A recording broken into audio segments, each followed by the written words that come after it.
Le Panentukan, qu'est-ce que c'est? Je vous dis tout après ça.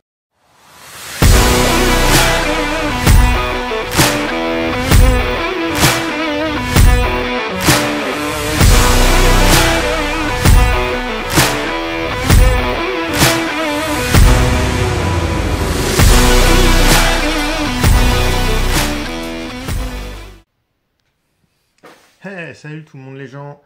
Alors, le Panentukan, qu'est-ce que c'est? Le Panentukan, appelé aussi Filipino Boxing, c'est une sorte de boxe de rue en fait, qui vient des Philippines, forcément, vu que ça s'appelle Filipino. Alors cette discipline, j'ai pu l'enseigner en devenant instructeur de Panentukan grâce à la formation de Stéphane Pour, qui est le fondateur et directeur de Panentukan International Association. Vous avez vu hein, mon accent, toujours aussi balèze.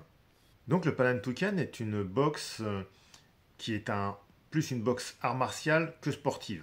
Elle fait un peu les deux parce que comme toute boxe, forcément, on apprend d'abord l'anglaise, donc les frappes avec les poings et les déplacements, avant d'apprendre tout ce qu'il reste. Cet art martial, du coup, fonctionne beaucoup sur une chose qu'on appelle le posture poussée tractée. C'est en fait, on pousse la ligne d'épaule d'une personne pour la frapper de l'autre côté. C'est-à-dire qu'en gros, je pousse vers la gauche, par exemple, enfin ma gauche à moi, et je frappe vers la droite. C'est une boxe axée beaucoup sur tout ce qui est principe de destruction du haut du corps, ainsi que sur le principe du FMA de Stéphane. Le FMA signifie la fin d'un mouvement et le commencement d'un autre. C'est une discipline qui se pratique avec des gants de boxe, et aussi à main nue.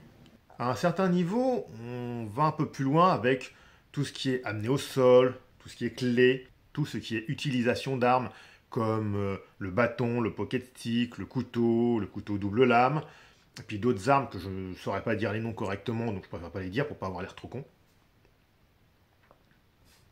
Ce qui est amusant aussi dans cette discipline, c'est le fait de pouvoir continuer à frapper tout en étant dans le mouvement. Et tant qu'on peut bouger le partenaire, on continue à frapper. C'est bien, ça frappe en continu tout le temps, et tu t'arrêtes jamais. Donc si le mec il peut toujours bouger, tu continues. Ça ouvre beaucoup de possibilités, mais ça reste toujours un art martial. Parce que forcément, quand vous frappez une personne, elle ne va pas rester sur place ou elle va bouger. Et ça dépend aussi de frappe que vous allez mettre dedans. Si vous frappez très doucement, c'est sûr que ça va pas beaucoup bouger. Mais si vous frappez très fort, c'est plus compliqué. Donc c'est pour ça qu'il faut apprendre à faire bien les enchaînements pour pouvoir bien manipuler la personne. Et donc ce qui concerne beaucoup comme je disais au départ, le posture poussée tractée. Après à l'avenir, bien sûr, il faudra juste vous abonner pour pouvoir du coup suivre toutes les vidéos que je vais pouvoir mettre, c'est-à-dire comme je vous avais dit, les cours et puis les entraînements que je veux avoir. Forcément, je continue toujours à m'entraîner parce que comme on dit toujours, coach un jour, coach toujours, et quoi qu'il arrive, un jour, élève toujours. Parce qu'on a toujours un prof au-dessus de nous, forcément. Sinon, on ne peut jamais continuer à avancer, et je trouve ça un peu bête de ne pas continuer à avancer. Après, c'est mon point de vue à moi, c'est ma philosophie. Acceptera qui voudra.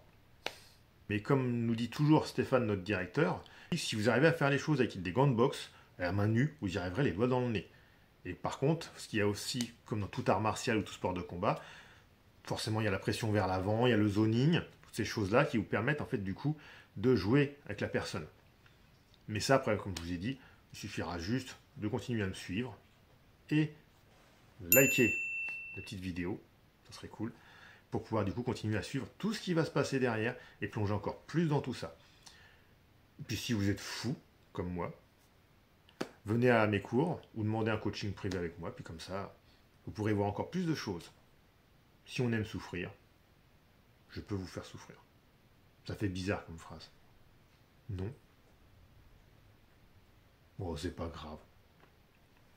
Sur ce, du coup, les jeunes et les moins jeunes, je vous dis amusez-vous bien. Le sport, c'est la santé, même si ça casse de partout. J'en suis l'exemple même. Salut, à plus tard.